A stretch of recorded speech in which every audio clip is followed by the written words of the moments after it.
Hello guys, welcome back to cooking diary channel. இன்றைக்கி ரொம்ப சிம்பிளாக பிரியாணிக்கு செய்கிற கத்திரிக்காய் எப்படி பண்ணுறதுன்னு தான் பார்க்க போகிறோம். அதுக்கு கடாயில் நான் 2 ஸ்பூன் வேர்க்கடலையை வறுத்து எடுத்துக்கிறேன். அது கூட 1 ஸ்பூன் எள்ளை வாஷ் பண்ணி போட்டிருக்கேன்.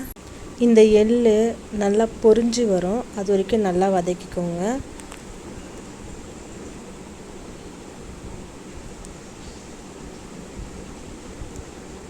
கூடவே கத்திரிக்காய் நான் கட் பண்ணி வச்சு அதையும் வதக்கி எடுத்துக்கிறேன். இப்போது கடாயில் தேவையான அளவு எண்ணெய் விட்டுக்கோங்க. இதில் மிளகு, சீரகம் இது ரெண்டுத்தையும் நான் இது கூட ஆட் பண்ணுறேன். இது ரெண்டுமே நல்லா பொரிஞ்சதும் ஒரு மிளகாய் ஆட் பண்ணிக்கிறேன். வெங்காயம் ஆட் பண்ணி நல்லா வதக்கிக்கோங்க. வெங்காயம் வதங்கினதும் கட் பண்ணி வச்சுருக்க தக்காளியை இது கூட ஆட் பண்ணிக்கோங்க. தக்காளி ஆட் பண்ணதும் தக்காளி நல்லா வதங்கி வரணும். இதுக்கு தேவையான அளவு உப்பு ஆட் பண்ணிக்கோங்க.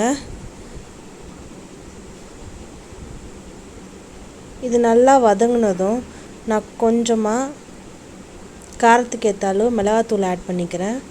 நான் 1 ஸ்பூன் குழம்பு மிளகாத்தூள் போட்டிருக்கேன். நீங்கள் தேவையான அளவு போட்டுக்கோங்க காரத்துக்கு. இது கூட கொஞ்சமாக புளி தண்ணி ஆட் பண்ணிக்கிறேன்.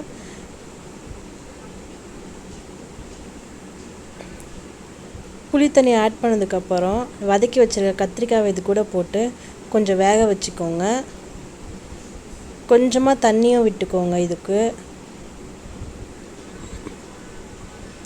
இப்போது கத்திரிக்காய் நல்லா வதங்கிடுச்சு பாருங்கள். இது கூட நம்ம வறுத்து வச்சுருந்த வேர்க்கடலையையும் நெல்லையும் பேஸ்ட் ஆக்கியிருக்கேன். அதை இது கூட ஆட் பண்ணிக்கிறேன்.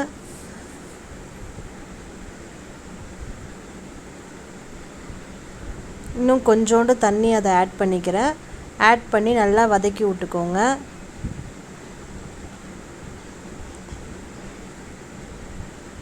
இப்போ பாருங்கள், இந்த தண்ணி சுண்டி கத்திரிக்காய் நல்லா தொக்காய் வரும். அவ்வளோதாங்க. ரொம்பவே ஈஸியாக பிரியாணிக்கு செய்கிற எண்ணெய் கத்திரிக்காய் பார்த்துட்டோம்.